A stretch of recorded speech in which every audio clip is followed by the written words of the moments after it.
Hello, and oh my goodness, welcome back to another weekly reading vlog. I am so excited. Today has been like the best day ever. As you guys can see, I did finish putting up everything on my wall, and I'm going to go through everything that I have, give you a little background on why I have it there, and to talk a little bit about everything that I put on each wall. But the most exciting thing that happened today, besides finishing up my frame wall, is I got my prints.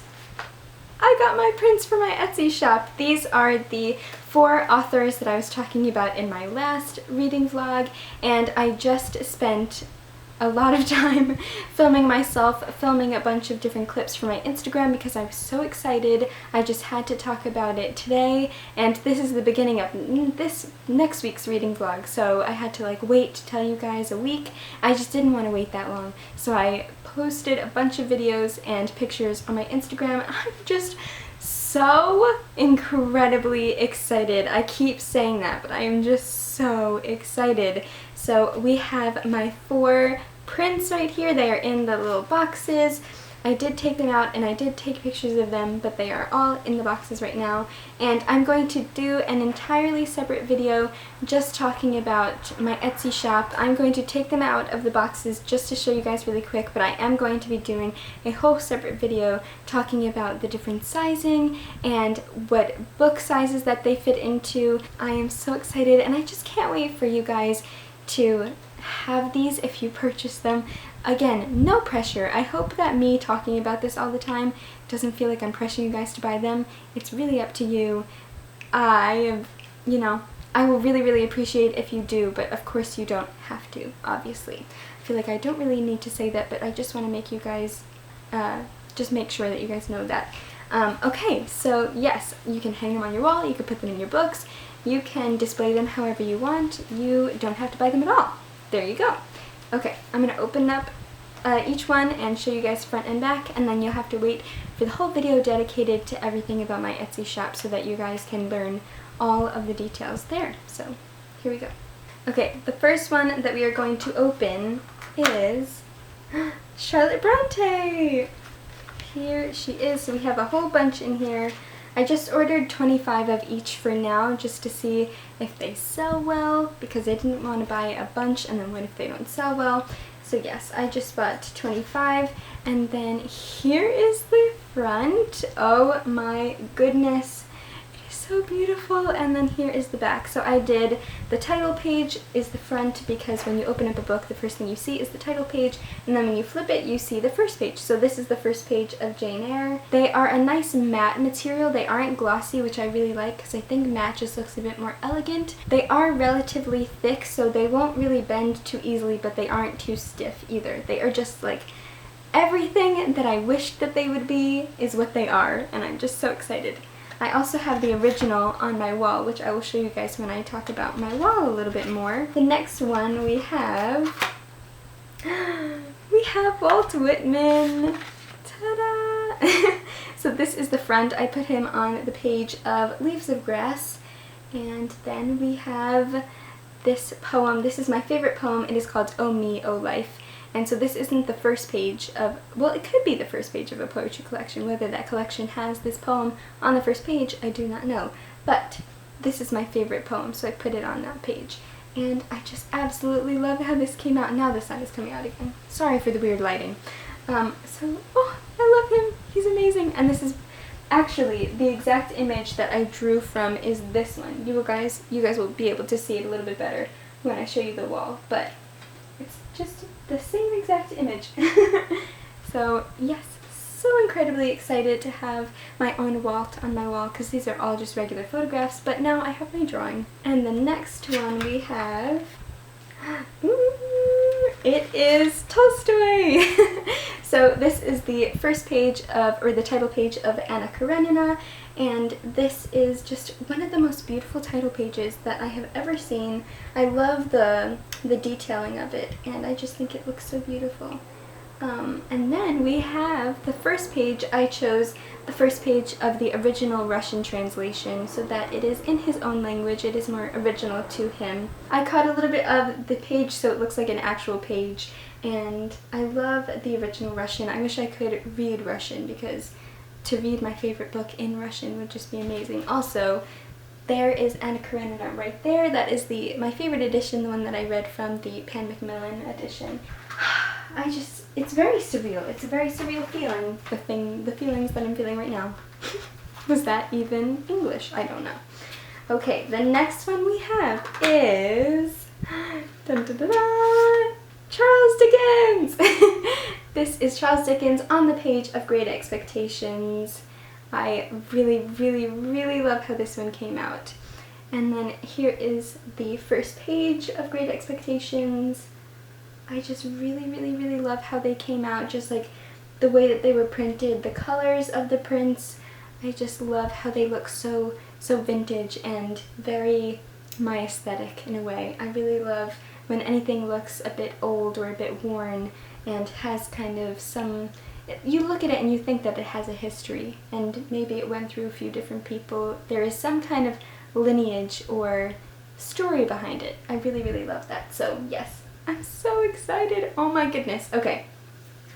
So that is probably the most exciting thing that has happened in a while, because oh my god. I am going to be taking pictures of them for my Etsy shop. Hopefully today. I feel like I've spent a lot of today just freaking out and kind of spewing all of words that aren't going into proper sentences, like what I just did right there. Okay.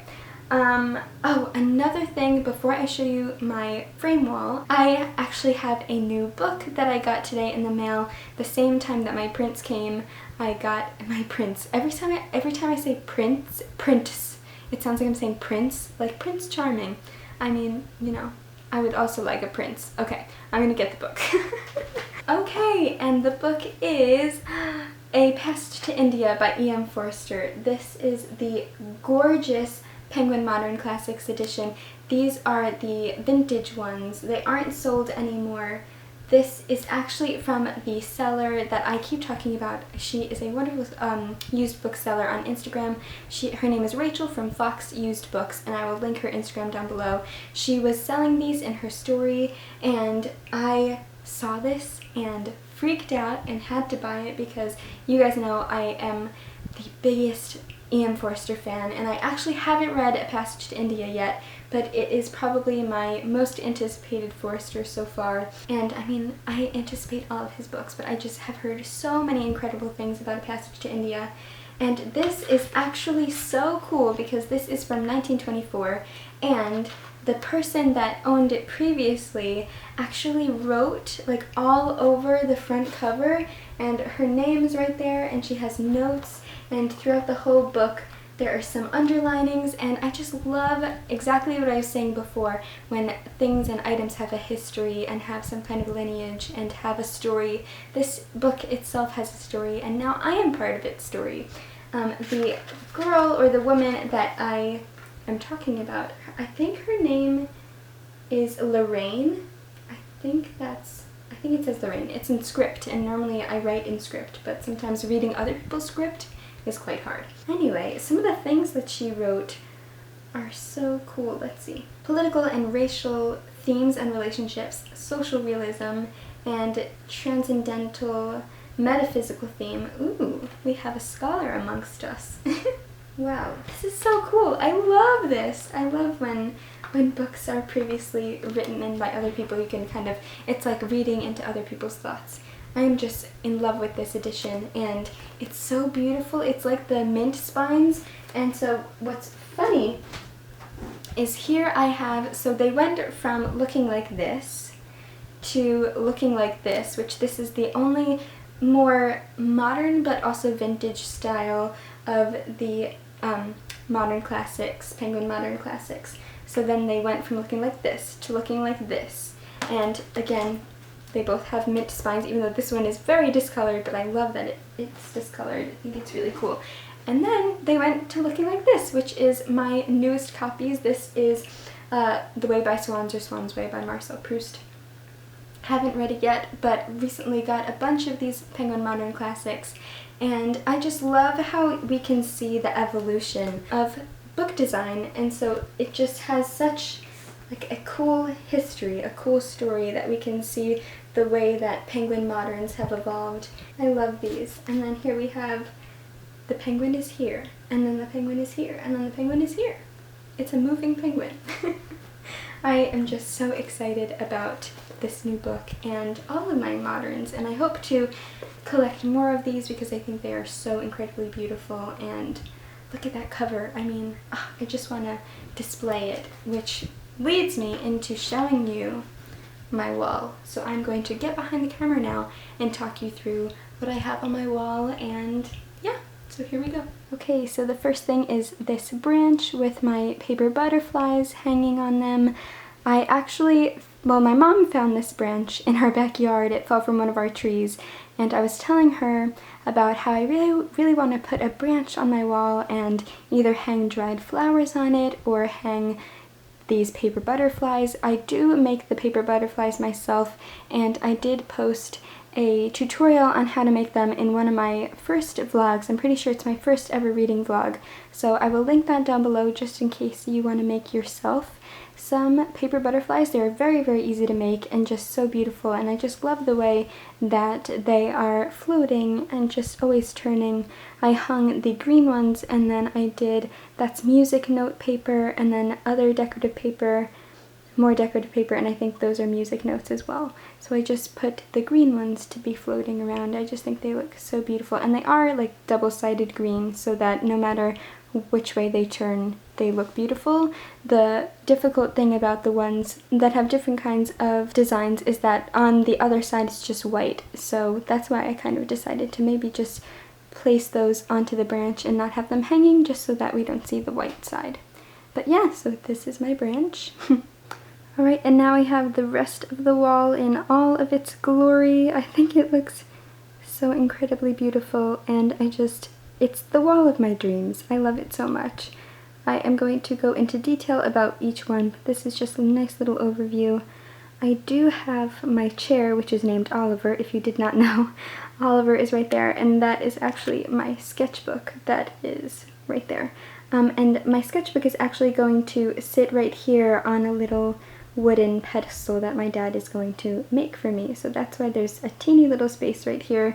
If you guys saw, I tried to make the arrangement of everything pretty circular, just because here, if you see, so there's some dried flowers on the end, and then my hand painting from Maurice.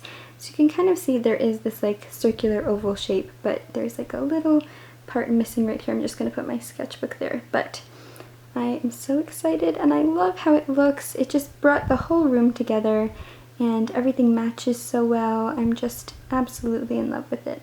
So now I will get closer to each thing and tell you a little bit about it. Okay, so to start from left to right, this is the painting that I did. It's a scene from Maurice. It's a book by E.M. Forster, but this is a scene from the film adaptation. I am not completely done with the painting just because I want to do a few more glazes over the background to make it a little less of a vibrant green, but I just wanted to put it up there for now just to see how it looked with everything else on the wall. I'm really, really happy with how it came out, and this is actually going to be the start of a whole hand project, a hand painting project that I have planned.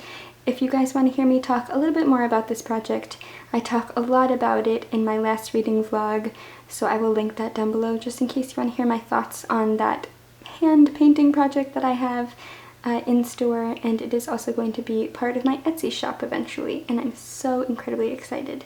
It looks a little bit different, just the colorations and everything on the camera, but it is relatively close to what that looks like, and I'm so happy with how it came out.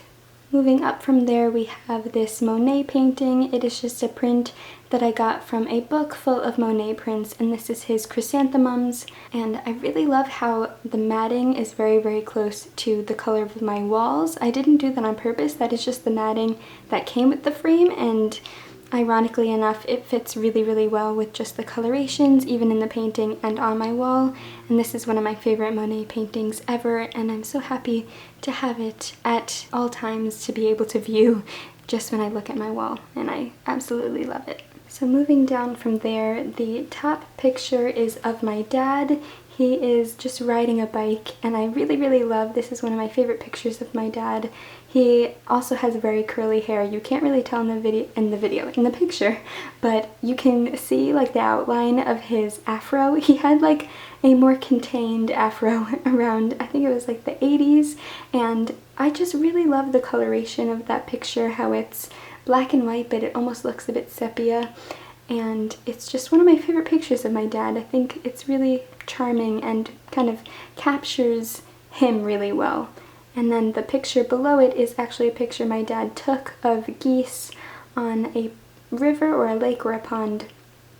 I think around where he grew up. I'm not too sure, but I just loved how you can see the reflection of the trees on the top, and then when you go lower, the two geese just swimming with the ripples. It's just such a beautiful and calming image, and I think it goes so well with the image of my dad on the bike, and it's kind of just honoring my dad a little bit. He is the one that helped me and my mom put up all of these frames, and it took quite a while, and it was a bit of a pain, but definitely worth it because they look so good. So thanks, Dad, and Mom, of course. Now next to Monet's chrysanthemums, we have the first of the many, many, many pictures of Walt Whitman. This is basically just a shrine of Walt Whitman at this point, and I wouldn't want it any other way. This is a very iconic picture of him holding he has like his finger pointing out, and there's a little butterfly that has landed on his finger. There is speculation that the butterfly is fake and he just wanted to look like such a naturalist, because he definitely was a naturalist, and some people say that it's a bit of a joke. Not really sure if that's a real butterfly or not. So just a cute little story behind that picture, and I believe I got it out of a magazine or some kind of Walt Whitman clipping that I found. It also has his signature towards the bottom, that little writing, if you can see that, that's just his name. And one of my favorite images. I'm pretty sure all of these frames are from Michael's craft store, and I really love how the frame, I think, really represents who Walt was, because you can't really see it too well, but it's basically just a very rough frame. It's basically just as if you chopped a bunch of pieces of wood and made a frame out of them and not really did anything to them besides like sanding it and maybe staining it this nice dark brown. But it just really looked like Walt Whitman would have had this frame in his house, or maybe he would have even made it himself. I just really, really love it. And then going down from there, we have this beautiful wall sconce. This is a wall sconce that my parents used to have downstairs in our house, but they weren't using it anymore. It's just a nice cement material. And I asked if I could have it to display books on, and they kindly said yes, so I kindly took it from them. This is my favorite edition of Anna Karenina, like I said before, and I am basically going to use this little area, this wall sconce, as kind of like a book display. Whenever it's Christmas time, I'm going to put up a Christmassy looking book. I do have an edition of a bunch of different Charles Dickens and Louisa May Alcott and a few other authors, their Christmas stories, and it has a very Christmassy cover, so I think I'm going to change the book with the season, but for now I'm going to definitely keep Anna Karenina up there, and it's so beautiful, and it's such a great way to display my favorite books and display book covers, because you guys know how passionate I am about different editions and different book covers. So really, really love this. This might be my favorite part of the wall. I just thought I would show you guys the book that I was talking about. So this is the beautiful A Classic Christmas, a collection of timeless stories and poems from Louisa May Alcott, Charles Dickens, Hans Christian Andersen, and more. And I think it's just such a beautiful and Christmassy book. I was even thinking of hanging fairy lights on my wall somewhere or somehow, and even ornaments on my branch with the butterflies, making the room very festive for each season that comes around. For now, and Karenina will stay up there though, in her rightful place. Now we are looking at the middle top. This is just one of my favorite Degas paintings.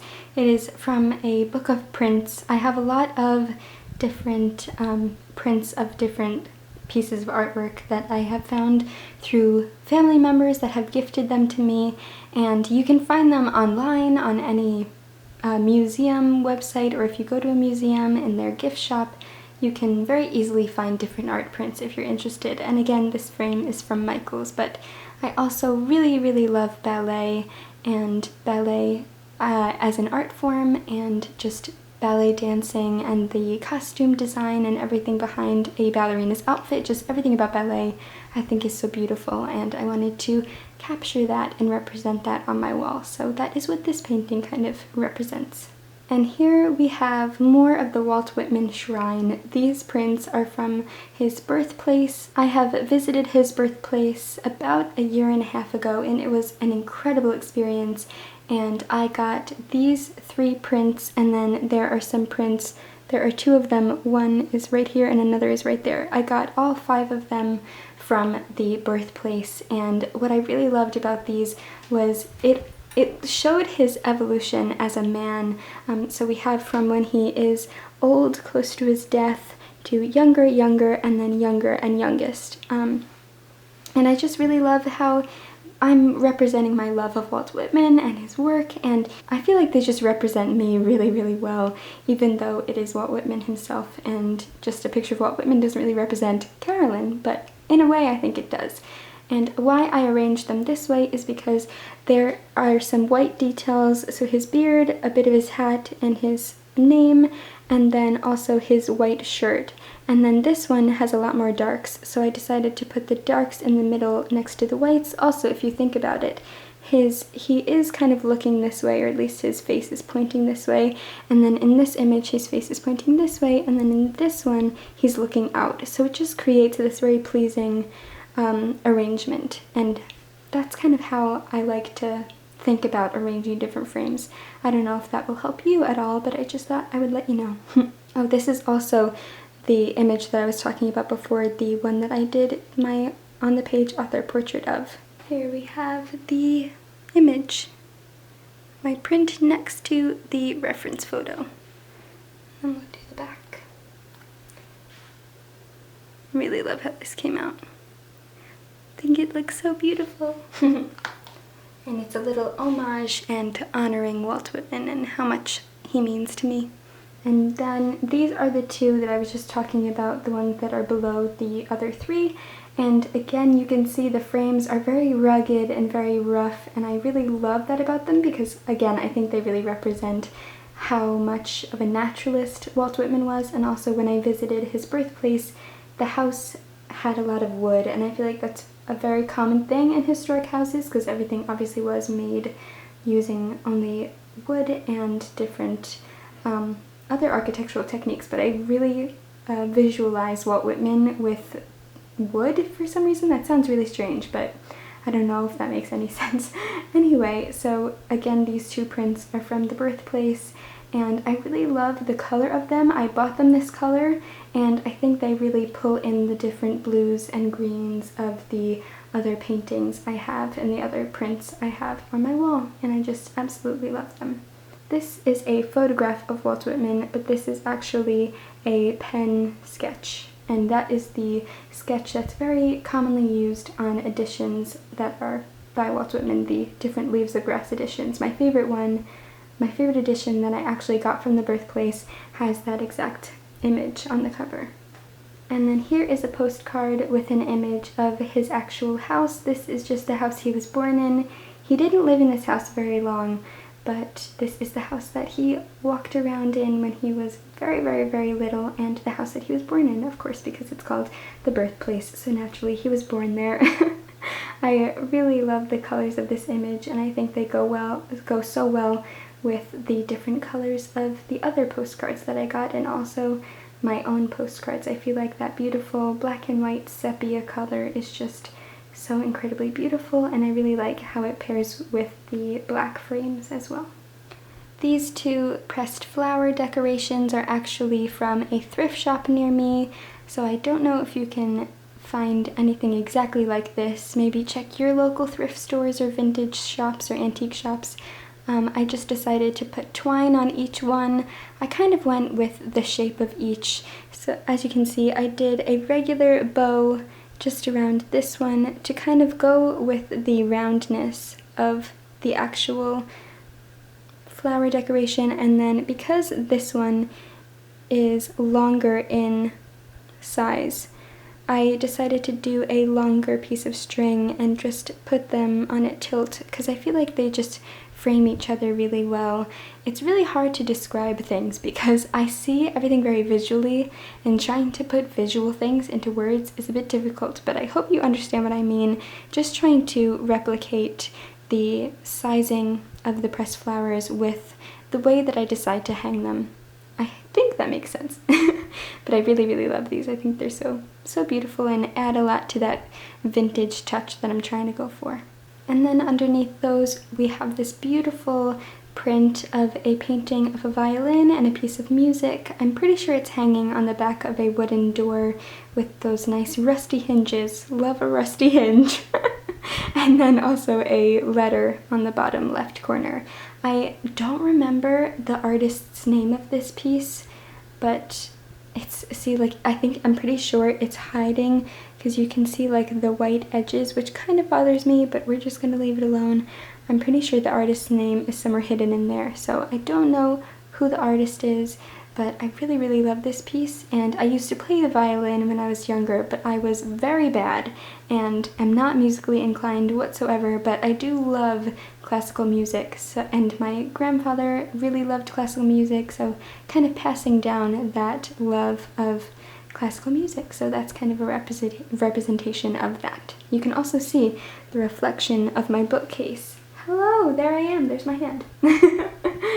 And then we have my sketch of Charlotte Bronte. This is probably one of her most iconic images, and so I felt such a need to draw it myself, and I really love how it looks on the wall. I think it goes well with everything else, and I chose this nice frame. Again, pretty sure it's from Michael's craft store, and it just has this very vintage design. It has some detailings on the corners, but it is also very simple, and I think it just goes really, really well. Also, here we have my postcard of it, so you can kind of see how it just printed. I really love this print shop. They came out so well, and I just can't get over them. So here is the original and the print. And now we have my sketch of Charles Dickens, which I really love in this frame. I recently bought this frame. Oh, now the lighting is going weird because of the sun.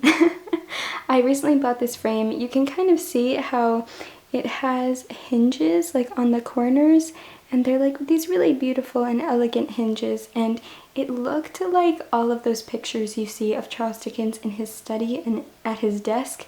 I just saw the frame and thought that is very Charles Dickens-esque, so that's why I picked that one. I also decided to rip the sides of this particular piece because I think it just adds a bit of interest to the actual sketch, and again almost makes it look kind of like a piece of history, which, as you guys know, I really love in any kind of wall decoration or just anything in general. I really love when it has a history. So yeah, I really love how this came out. I also did put it on the back of a piece of black paper, which I just had in my closet with all my art supplies, and I really like how it just makes the whole sketch pop really, really well. And I also have my print, which is right here. So I just love how it transferred to print. I think it's really, really beautiful. And now we have one of my favorite paintings in the world. This is Monet's Water Lilies, one of his many water lilies, and I really, really, really love this painting. It represents so much about my love of art history, my love of Monet, my desire to become a painter myself, the fact that I take so much inspiration from him, and also the colors in this image are just so beautiful and again go really well with my reading chair, with the green butterflies on the branch, with the different frames, and just green and blue are my favorite colors, and that is majority of what is in this painting, and it just makes my eyeballs very, very happy. And again, I really love this frame. This is the same frame that I used for the chrysanthemum print, and again the matting goes really well with the color of the wall. Very unintentional, but very happy with the way that that turned out. And this just is one of my favorite pieces of art history ever, ever, ever, and I just think it's so beautiful, and I'm so happy to have it on my wall so that I can look at it all the time. And last but most certainly not least, this is another pressed flower display that I have. I got this at a local flower shop, but it also has different items that they sell there, and it's just so beautiful, and when I saw it I just had to have it. I am not sure what those exact flowers are called. I think they're like I think they're called silver dollars, the round flowers that kind of look a bit iridescent, and I just love the way that they look. It also is again hung from twine. The owner that owns the shop, she actually makes them herself, and I believe you can find different tools and like the different things to make it yourself. I'm pretty sure you can just find like different frames and twine online, and you can even press your own flowers and make your own display, which I would love to do one day. I just have to look into actually getting the different supplies that you would need. Also, it is being hung by a little golden nail. My dad actually had gold nails from a specific frame that he bought that came with gold nails, and I really, really love how it looks. I think it just adds a little elegant touch, and it's not just like a random nail in the wall. Yeah, I think it's just so pretty, and it really brings the whole room together. And again, just my love of flowers. I want flowers everywhere and all over the place. Alright, and there you have it. So I hope you guys liked seeing the different things that I decided to frame on my wall. And I have yet to start, but I think this is going to be my next book, and that is Brideshead Revisited by Evelyn. I talked a little bit about this in my last reading vlog, and I am so excited to read it. I have heard amazing things about Evelyn, and I can't wait to read his work for myself. So yes, I am going to start this book, and thinking I might work on some of my Etsy pictures maybe tomorrow, just to come up with some ideas, decide how I want to display them, and make sure I get the perfect lighting, because that is definitely key. So yeah. Alright, thank you guys so much for listening to me ramble on and on and on. Today has just been such a whirlwind of excitement, and I can't wait to have everything set in motion, finish up my room. I have another wall that I also would like to finish decorating, which is the wall that's the background of my videos, but I do have some paper butterflies as my background for now, but I would like to do something else with that wall. Anyway, I can't wait to just have all of this stuff come together, and okay, I am now going to relax, take a little break from the excitement of everything, and I'm going to read a little bit. So I will see you guys very, very soon.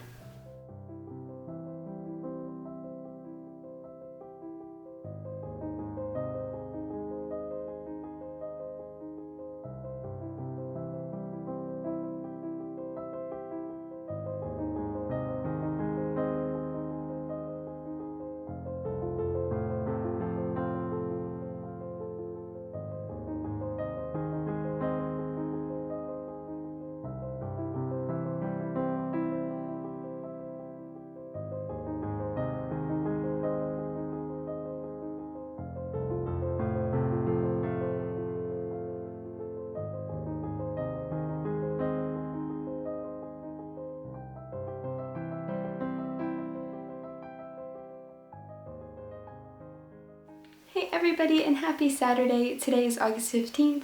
I haven't been filming too much for the past few days because we have been pretty busy here, and now I finally have some updates for you guys, so I'm just going to fill you in right now. This is, I think, going to merge into next week's reading vlog because I filmed today and it's going up tomorrow, so I can talk to you guys about it, my Rory Gilmore 24-hour readathon announcement. So Kira and I are hosting a readathon, another 24-hour Rory Gilmore readathon, which we are inviting all of you guys to join in if you want to or if you are available. It is happening August 29th from 12 a.m. right when it turns August 29th until 11:59 when the day ends. So the whole 24 hours, and I just filmed my entire announcement video earlier today, because it's nighttime now, and I edited it. I always have a hard time saying edit it. What are words? I don't know. Anyway, so if you haven't checked out that video, I'll link it down below, but I basically talk about the different books that I read for the last readathon, which Kira and I just did by ourselves, and then the books that I'm thinking about reading for this readathon. So yes, that video is going up tomorrow, so I think because I don't have too much footage for this week, I'm going to merge it with next week's reading vlog. So just a little update there. I do have some reading updates, and I received 2 new books today because, you know, you can't stop Carolyn Marie Reads from reading. Also, you guys probably have noticed this is my newest addition to the wall. So this is my little sketchbook display. My dad built it. It's not completely finished because he still has to sand some of the molding, because when he was putting in the little, what do you want to call those? Page stops, I guess. The page holders, they went through the molding, so he put wood fill and has to sand it. But yeah, so this is my sketchbook display. What I really love about this is I didn't want to have to rip out my sketches, because I love the way that they look in the book, and I thought, hey, you know how there are like plate displays? I really would love a sketchbook display. So I asked my dad if he could make me one, and being the wonderful woodworker that he is, he very kindly made me such a beautiful display. We also painted it the same color of the wall because we had some extra paint. And what I love about this now is we have Tolstoy right there, but then we can just easily switch the page, and now we have Mr. Knightley. So you could just flip through the pages and I can change up whatever sketches I want to display. So that's what I really love about having that there. So yes, let's turn back. Oh, here's more. So now we have, I just have tracing paper so that the charcoal doesn't transfer. But now we have this relief that I did. It's a marble relief of Achilles, Patroclus, Briseis, and I think that's Agamemnon. I was inspired when I read The Silence of the Girls to draw this spread on my sketchbook. So yeah, we will leave this one here while I talk about my reading updates. So the 2 books that I received today, I'm so excited about, and they are both from the used bookstore that I keep talking about through Instagram. That is Fox Used Books, run by Rachel, and I am just obsessed with all of the books that she sells, because they are all the books that I can't get my hands on easily, and she gets them imported, I believe, from Europe, and I'm just obsessed with her store and obsessed with all the books that she carries. So the first one, she was doing a really big sale in her stories on the vintage Penguin classics, and the first one that I got is Lady Chatterley's Lover by D.H. Lawrence. I don't have a copy of this book, surprisingly enough, and I have heard so much about it. It is one of the banned books that is the highest on my list. This particular copy, I believe, is very popular and iconic for being banned, and I just love the design of it. These editions of Penguins, for some reason, something about them just really pleases my eye, and I just love the way that they are formatted, and that's what the spine looks like. And then we actually have a picture and a little biography about D.H. Lawrence, but it's just, and it smells amazing. Like, I wish you guys could smell that, but you know, here, take a whiff. Smells so good. As Rory Gilmore would say, nothing smells better than that. It's so good. Oh my gosh. So yes, I am very, very, very excited to read this. I think I want to do, I believe there's a whole banned books month. I don't remember which month it is, but I would love to do that whole month, is to really participate in the banned books reading of that month. I would love to just dedicate the whole month to reading banned books. I think that would be a lot of fun, so maybe this one could be read then. And then the next one that I got is one of my favorite books ever. You guys hear me talk about it all the time, and that is A Farewell to Arms by Ernest Hemingway. This is like a treasure. This book is a treasure. I love the design of the E and the H, and I just love the fact that I have this. The spine looks the same, except it's a little discolored compared to the other Lady Chatterley's Lover, but I love I love when books are discolored because I just feel like it really ages them in a beautiful way, and I'm so excited to read this. This is one of my favorite books ever, and it is a historical fiction set around World War I, and we are following our main character, who is an ambulance driver, and it reflects the experiences that Hemingway himself had being an ambulance driver in World War I and getting injured and having to be hospitalized, but there is a romance involved. It is very intriguing, and the ending is heartbreaking but in a really beautiful way, and this is just a book that I can't wait to reread because I have never done a reread before. I've only read it once, but just that experience, this book feels so fresh in my mind. Like, I remember all the little details, even though I read it about 2 years ago, I would say, and I'm ready for a reread. I'm so excited. Now, I started another book on audiobook because I was in the mood for a light and fluffy and funny read, because I have been reading a lot of deeper and more intense classics, and the audiobook that I picked is Bridget Jones's Diary by Helen Fielding, and I love the movie Bridget Jones's Diary, and I also love Bridget Jones' The Edge of Reason and Bridget Jones's Baby. I love the Bridget Jones series, and I had the book on my shelves for a while, but I never picked it up, and now I am finally picking up their audiobook, and I am really enjoying it. It is making me laugh. It is wonderful to read the original and see what they took and what they didn't take for the film adaptation. And this cover also is creepy but also really funny at the same time. I think more creepy than funny. But yeah, really enjoying this, and it is just the perfect thing that I was looking for, just something light, fluffy, and funny. Now, the book that I am physically reading right now is still Brideshead Revisited by Evelyn, and I am adoring this book. Oh my goodness, it is stunning. It is absolutely stunning, and a word that they use a lot in this book is enchanting, and it is just that. It is also very enchanting, and you get lost in the descriptions, you get lost in the imagery, and it is just such an incredible joy to read. And it feels like a very summery book. It has beautiful descriptions of the landscape at Brideshead, which is one of the main settings for this book. It is one of our main characters, not our narrators, but our other main characters' home.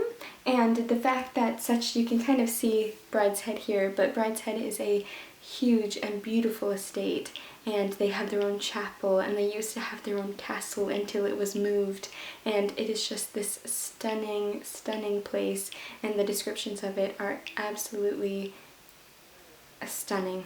Just stunning, enchanting. Those two words keep popping in my head when I think about this book. So I just want to share a few of my favorite quotes with you that I have come across, just to give you a little taste of this book in case you haven't read it yet.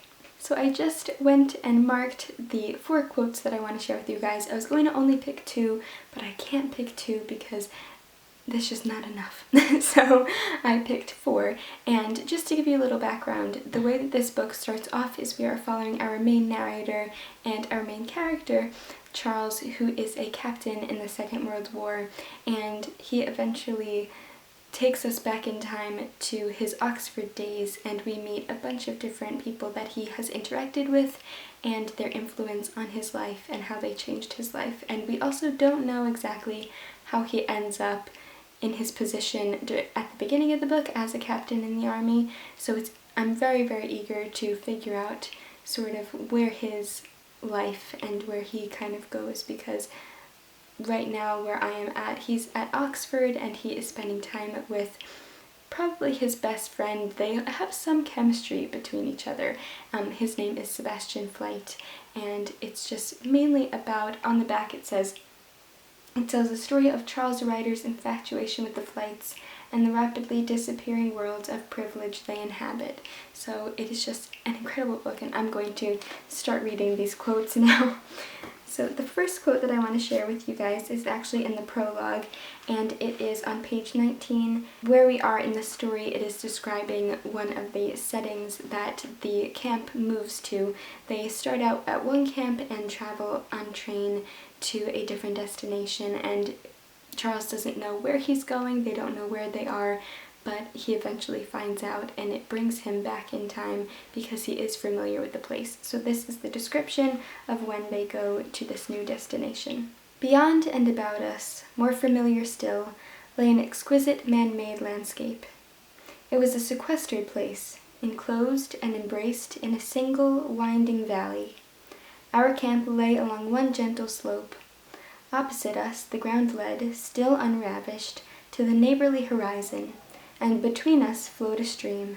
It was named the Bride, and rose not 2 miles away at a farm called Bride Springs, where we used sometimes to walk to tea.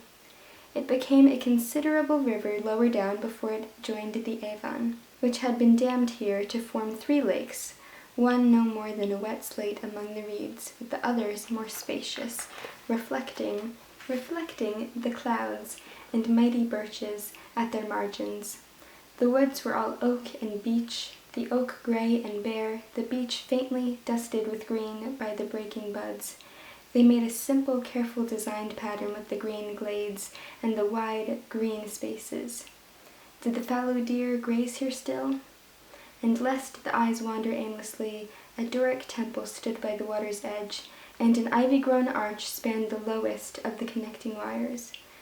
All this had been planned and planted a century and a half ago, so that, at about this date, it might be seen in its maturity.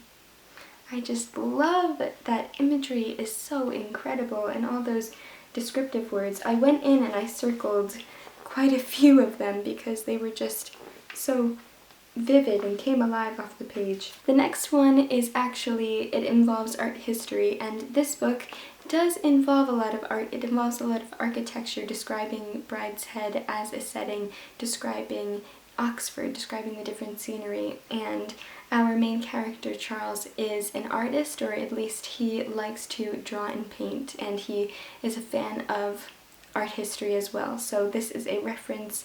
It involves the artist Cézanne, who is one of my favorite artists as well. So when I read this, it just made me very, very happy. If you allow Cézanne to represent a 3rd dimension on his 2-dimensional canvas, then you must allow Landseer his gleam of loyalty in the spaniel's eye. But it was not until Sebastian, idly turning the page of Clive Bell's art, read, "Does anyone feel the same kind of emotion for a butterfly or a flower that he feels for a cathedral or a picture?" "Yes, I do," that my eyes were opened. So at this time, Charles has his eyes closed, and he eventually starts talking about this art history and that question of, does anyone feel the same kind of emotion for a butterfly or a flower that he feels for a cathedral or a picture? And yes, I do. And that statement made his eyes open because he was resting at the time, and just the beauty of it kind of caught his attention, and it definitely caught my attention as well.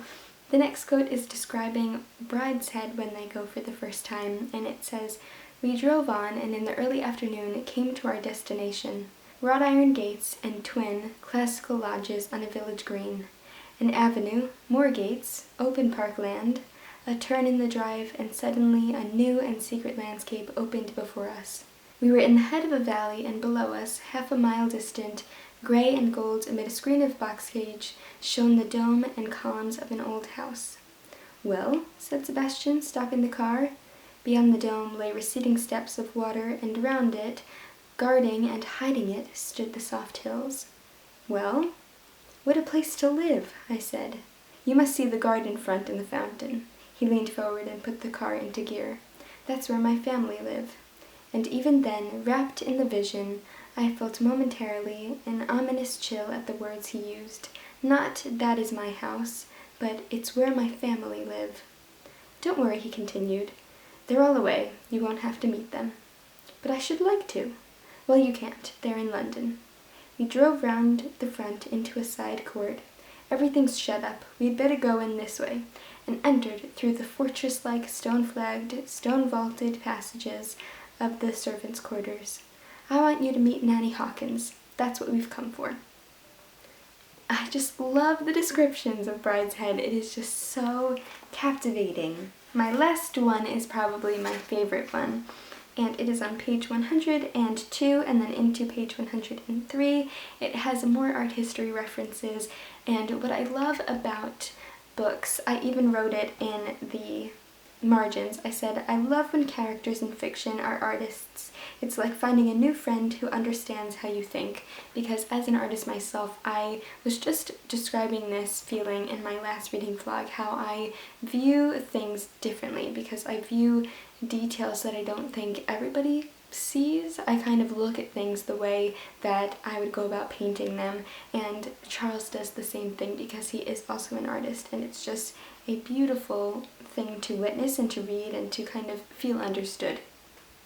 So it starts by saying, "This was my conversation to the Baroque, which is a time in art history. Here under the high and insolent dome, under those cofed ceilings, here as I passed through those arched and broken pediments to the pillared shape beyond, and sat hour by hour before the fountain, probing its shadows, tracing its lingering echoes, rejoicing in all its clustered feats of daring and invention, I felt a whole new system of nerves alive within me, as though the water had spurted and bubbled among its stones, was indeed a life-giving spring." One day in a cupboard we found a large japanned tin box of oil paints still in workable condition. Mummy bought them about a year or two ago. Someone told her that you could only appreciate the beauty of the world by trying to paint it.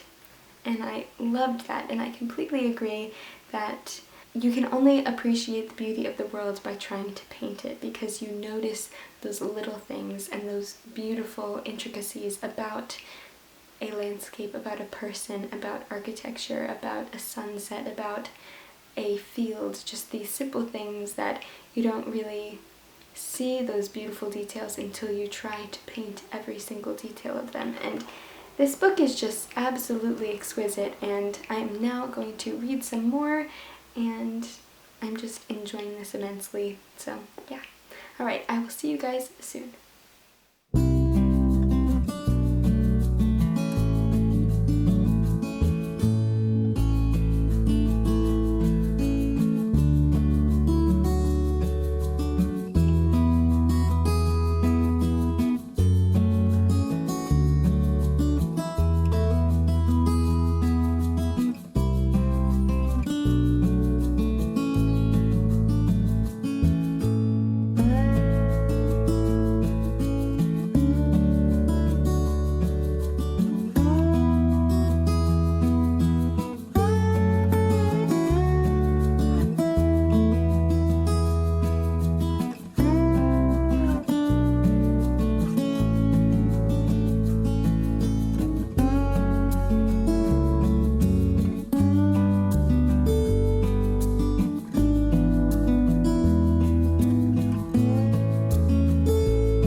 Everybody, and happy Thursday. Today is August 20th, and I haven't talked to you guys, just actually talked to you guys in a few days, because I have just been, I don't know, the days feel so surreal.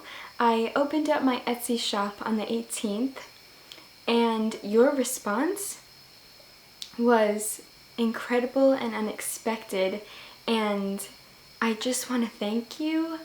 I don't even know what to say. I was sitting here and I've been packaging your orders all day today, literally all day today, and I was just thinking, like, how can I thank you guys? Like, I can't thank you enough. The support and the enthusiasm and the love you have shown me is incredible, and I just feel so honored to have you guys in my life, and so happy that I have this place on the internet where we can all just connect and be friends and be passionate about books and be passionate about authors. And the fact that you guys are so supportive genuinely means so much to me. I really can't thank you enough. The fact that this is my first time sharing my art with the world, and getting this feedback really, it just blew me away. Like, I don't even know how else to describe it. It's all very surreal, and everything that's happened within the past 2 days, and you guys sending me incredible messages, telling me the sweetest things. You guys put notes with your orders on my Etsy, and I got like just the sweetest messages, and I felt so loved, and I want you guys to know that that love is being returned. I care for you guys so much, and I love hearing your stories when you message me and you tell me a little bit about yourselves. I love getting to know you, just like I love sharing about myself on here, and I appreciate each and every one of you so much. It's an incredible feeling what I'm feeling right now, and I really don't know how to describe it. So this is just me saying thank you. I have been packaging your orders, like I said earlier, 5 seconds ago. My brain is like kind of mushy right now, so don't mind me. I'm a little like, woo! But yeah, so I packaged your orders today, and I put them in the same box that I did all of my Etsy stuff in. Look at all those envelopes. Those are all going to you guys all around the world. I think like something that really baffles me is that I was writing letters to people, or packaging orders to people, to Italy, and one person was from Singapore, another person was from Austria and Australia and Germany and the Netherlands and the UK, and of course, the US, because I am American, but it was just incredible. Canada, like all these places around the world, and to think that my art is going to, and a little piece of me is going to be with you guys and is going to travel the world a little bit. It just makes my heart like swell, and yeah, I can't imagine my life not doing YouTube and not having you in my life. As silly as that may sound, as dramatic as that may sound, I've been contemplating the past few days a lot, and just like having these internal thoughts about like my life would be so different. 1, without books, 2, without the authors that wrote those books, and 3, without YouTube, 4, without you all, because I wouldn't be doing YouTube, or I wouldn't have these feelings and these emotions and these experiences without you guys watching these videos. So just thank you so much. Yeah, I can't like, I don't even know what else to say besides thank you. Yeah, I'm just speechless, honestly. Like, I'm trying to think of words to say to communicate how I feel, and there are none. There's nothing up here except thoughts of, oh my gosh, is this really happening? So yes, yesterday into today, I had my best friend Emma, who has her Instagram, Emma Redwood, who I talk about quite a lot on this channel because she is just the greatest. She and I had our last sleepover last night, so yesterday into today, before classes start, because they start on the 31st, and I don't even want to think about it because classes haven't even started, and I'm already starting to feel that like stressed, or I think it's like the the feelings before the stress comes. I don't even know how to describe it, but yeah, feeling a little apprehensive to start the semester just because it is going to be very different and it is my senior year, so a little scary about that. My last year at university, that blows my mind.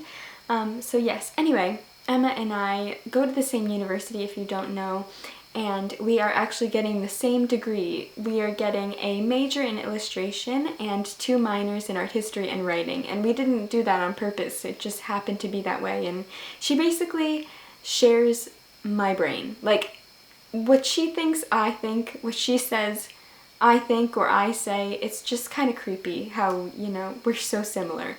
And anyway, so every time she sleeps over, we always, I feel like my hair looks so large today. We always go to the same bookshops, and we always go book shopping. Just any kind of book shopping is what we do. I was pretty good this time around. I did pick up one book from a local independent bookstore and then another book from my local Barnes & Noble. And I picked up a few books from my library today. That my library has a used bookstore, and they're downstairs, and I am feeling a little tired, so I'm not going to go get them. I'll show you guys in another clip later on. But I have the other 2 books here. The first book. Did I need this book? No. Do I already have a copy of it? Yes. But is it one of my favorite books ever by one of my favorite authors ever? Yes. Is it also the movie cover of one of my favorite movies? Yes. Did I have to buy it? Yes. Okay. And that's A Room with a View by E.M. Forster. Look at this beautiful cover. That's the movie cover with Helen Bonham Carter, and I always forget his name. I think it's Julian something. I'll put it here. I never remember it. It's one of my favorite movies, and I love this scene between the 2 characters. Don't want to say their names in case it's kind of a spoiler. Not really. You can kind of infer what's going to happen. But anyway, I saw this edition, and I don't have a second edition of A Room with a View, even though it's one of my favorite books. I just have it in the English library edition. I saw this and I had to have it. It was $3.50, so how could I not? It was a must. It was a must-buy purchase. It smells really good. It just makes me so happy, so I had to buy it. And then the next book I got is a new book. It isn't used like the other one, and it is, I believe, a newer publication, and it is a book that I've already read and that I already have a copy of by one of my favorite authors, but I have like a more dingy edition, and it's just a bit dinged up, and I just wanted a nice copy of it so I can donate the other one in case anybody else wants to read it. Anyway, that book is The Old Man and the Sea by Ernest Hemingway. You guys know I talk about Ernest Hemingway all the darn time. And The Old Man and the Sea is a book that I read back in high school, and I loved it, and I actually haven't read it since, and it's definitely a book that I would love to revisit relatively soon. It is very short, so this is a hardback edition. This is from the Hemingway Library, so it's the Hemingway Library edition of The Old Man and the Sea, and it has a personal foreword by Patrick Hemingway and a new introduction by Sean Hemingway, which is his son and his grandson. And if you open up the book, it has Hemingway's actual handwriting and his notes that went with the book, so his notes while writing The Old Man and the Sea. And it is just such a beautiful edition. Like, I love the design of it, and even it goes right onto the back end papers as well. And it's just, look at him! Look at how happy he looks! Oh my gosh! It also has pictures near the middle of the book, and that is a picture of, let's see, it says Ernest Hemingway's fishing log from 1932, and then the top one is Ernest Hemingway, Carlos G., I don't know how to pronounce his last name, and Joe Russell and Joe Lowe aboard the Anita with a marlin. And I believe that's the fish. Yeah, that's the fish that is one of the characters in this book. This book is basically about, it's like a man versus nature story. It says, the story of a down-on-his-luck Cuban fisherman and his supreme ordeal, a relentless, agonizing battle with a giant marlin far out in the Gulf Stream, has been cherished by generations of readers. So it's basically just this man trying to fight to hook this marlin, or he hooks it but he can't get it on his boat because it's like a really incredibly strong fish, and it's basically just a man versus nature story. It's also based on Hemingway's own experience being a lover of fishing and just being a fisherman himself. So here are pictures. It says Pauline Hemingway, Ernest Hemingway, and their 3 sons, Jack, Patrick, and Gregory. So you could see their sons with them. It's just so great. I love these photos. It says Ernest Hemingway and Carlos at the wheel of the Pillar, and that's another ship. It's just so great. So it not only has the actual story, but it has pictures too, and that's what I love about this edition of A Movable Feast. This is the restored edition. It also has a personal foreword by Patrick Hemingway and an introduction by Sean Hemingway, his son and his grandson again, and this, again, like The Old Man and the Sea, also has pictures at one section of the book. See, there he is. Just love that. So yes, I got another Hemingway because I have no self-control when it comes to Hemingway's books. And I can't wait to reread this. I just love the colors of the cover, and the cover design is just so beautiful. I just love that back cover. Like, what a cute smile he has. He's so happy with his marlin. Look at it. So cute. Oh. Guys, I really am, like, my brain is just all over the place, and my emotions are all over the place, and they're mainly just like feelings of utter joy. But so someone that I want to talk about for a little bit, just to tell you guys about, is one of my closest friends, and her name is Sarah, and she has a YouTube channel, Sarah's Perusals, and her channel is one of my favorite channels to grace the internet. She is hilarious and kind and smart and beautiful, and I just absolutely love her videos. And if you guys haven't watched any of her videos, I highly recommend you do so. If you are in need of a laugh, and if you want another person who reads not only a wide genre of books, but also a lot of classics like me, then you will love Sarah's videos. She actually just posted her reading vlog when she read A Room with a View, and I watched it last night? Yeah, I watched it last night. No, the night before. And I couldn't stop laughing, and I just loved the whole thing. I loved all of her thoughts on A Room with a View, since it is one of my favorite books and one of my favorite movies, and then she watched the movie right after finishing the book, and it was just such a great vlog. So this is me telling you guys to watch Sarah's videos because they are amazing, and she deserves so much love. So yes, just wanted to share my love for Sarah. We are actually going to be FaceTiming for the first time tonight in about 20 minutes. So I can't wait to talk to her because we send each other videos back and forth a lot, but we haven't actually FaceTimed or Skyped before. So I'm so excited. So that's my plan for the rest of the night. I haven't been reading very much. I did listen to more of Bridget Jones's Diary. I'm around page 190 to 200. Usually I keep my marker where I've stopped, but I forgot to move it. So yeah, I'm really enjoying it. It's not the best book ever written. It's a little bit, I don't even know what a right word. My brain, again, sorry, my brain is just not working today. Yeah, I'm loving it. It's, adjectives, Carolyn, think of them. Anyway, I'm loving it. It's not the best book ever written, obviously, because Anna Karenina is the best book ever written. No, I'm kidding. I mean, I'm not kidding, but that's just my opinion. Anyway, what are words? Okay, so yes. I haven't read any more of Brideshead Revisited, but I really want to tonight, so hopefully I will read a little bit maybe before bed tonight, and I am just going to have a nice relaxed night, talk to Sarah. She's probably going to make me laugh the entire time, and then my cheeks are going to hurt, but in that really good way of your cheeks hurting because someone's making you laugh. That's like the best feeling ever. So yeah, I will see you guys very, very soon, and I hope you're having a wonderful day whenever you're watching this. So hello everybody and happy Friday. It is the next day now, and I was just finishing up packaging your orders, and as I finished closing the last envelope, my audiobook finished, and I couldn't have timed it any better. And so that means I have finished Bridget Jones's Diary by Helen Fielding. I think I'm going to give it 3 stars because it was exactly what I wanted. I just wanted a very funny, light-hearted read, and that's exactly what this book was and is.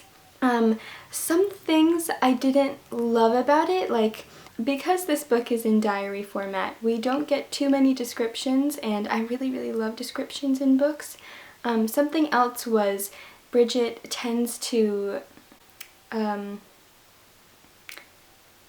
abbreviate. I couldn't think of the word abbreviate. She tends to abbreviate, and so she always says VG, for very good, and sometimes it was just VG, VG, VG, and I'm like, oh my god, okay, I get it, very good. And it's just those little things that kind of got to me a little bit. This book was, like I said before, exactly what I wanted. I just wanted something that I could listen to while packing your orders and while just doing stuff around the house and not really having to think too much. And that's what this book was. I didn't really have to think because I knew the story already from watching the movies, and I've loved the movies for years now, and I weirdly think I like the movies better than I liked the book, which never or rarely ever happens. So yeah, that's a bit weird, but I am going to donate this, I think. I'm going to just give it to my library's used bookstore because that's where I got it from, and then I ended up reading it through audiobook, so I never really needed the physical copy because I didn't actually read this book. I just listened to it and then kept track of where I was in the actual book, but yeah, so I'll just give it back to them and see if anybody else wants to read it.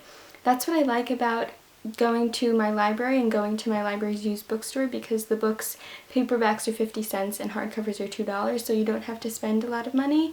I was planning on reading this book actually physically and not listening to it, but then I thought, you know what, I don't know if I actually want to read it physically, so that's why I chose the audiobook, and I'm glad I did because it wasn't a book that I don't think I will ever return to, so I definitely will return to the movies, so that this is a very rare occurrence of kind of preferring the movies a bit. I just felt like there were some parts of this book that didn't necessarily need to be there or didn't really provide any solid development. There were just certain parts that I thought could have been cut out a little bit, but yeah, this book is hilarious and really just made me smile while listening to it, so that's exactly what I wanted it to do, so it succeeded.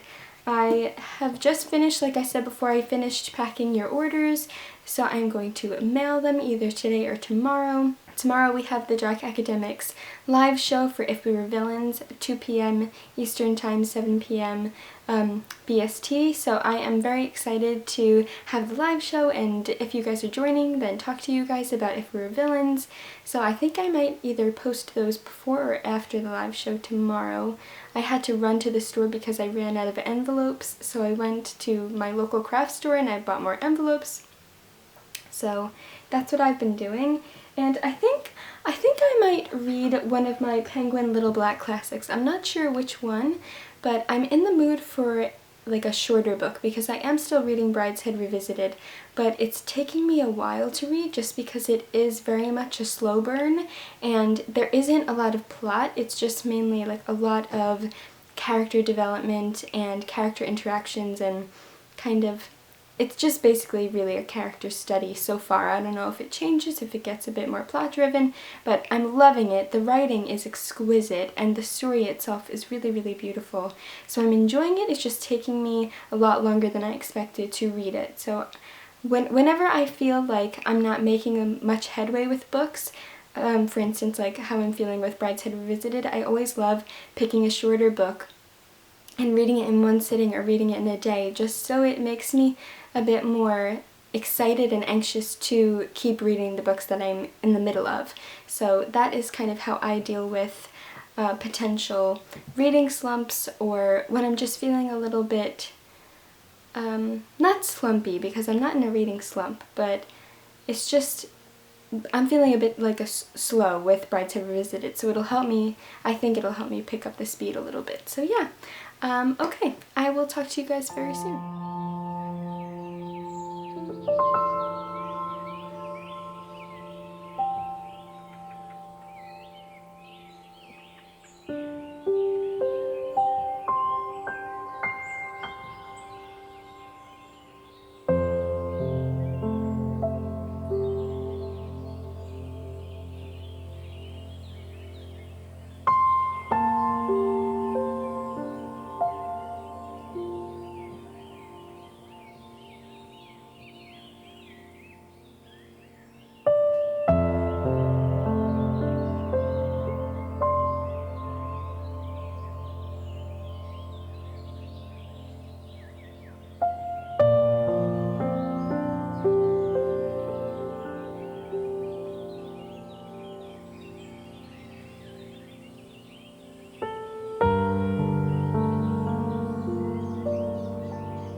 everybody and happy Wednesday. So I have been meaning to close out this vlog for the past few days and a bunch of stuff keeps happening to prevent me.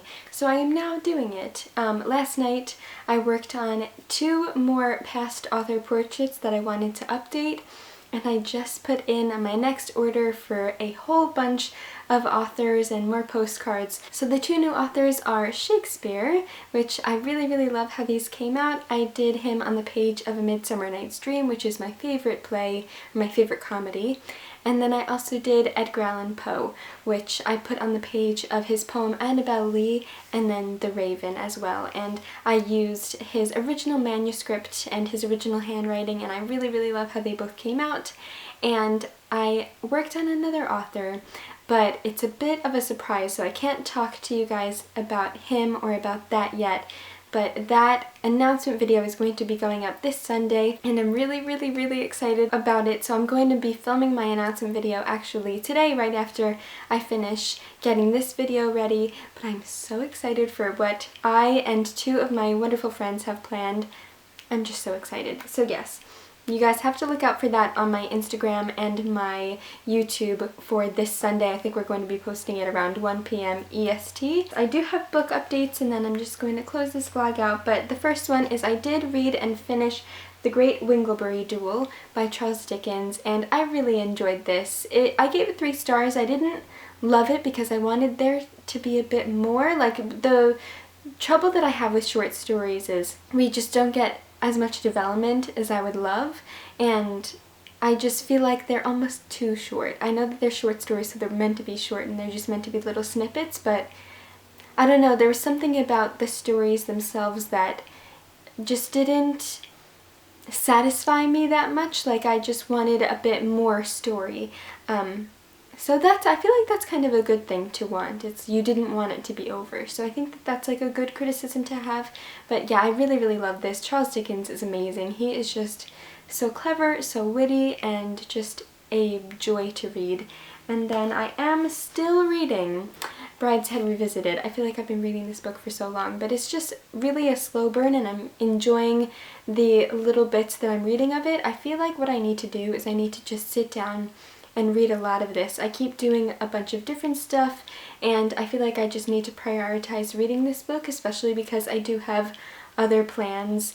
Also, the Rory Gilmore 24-hour readathon is happening this Saturday on the 29th, so I want to finish this before that.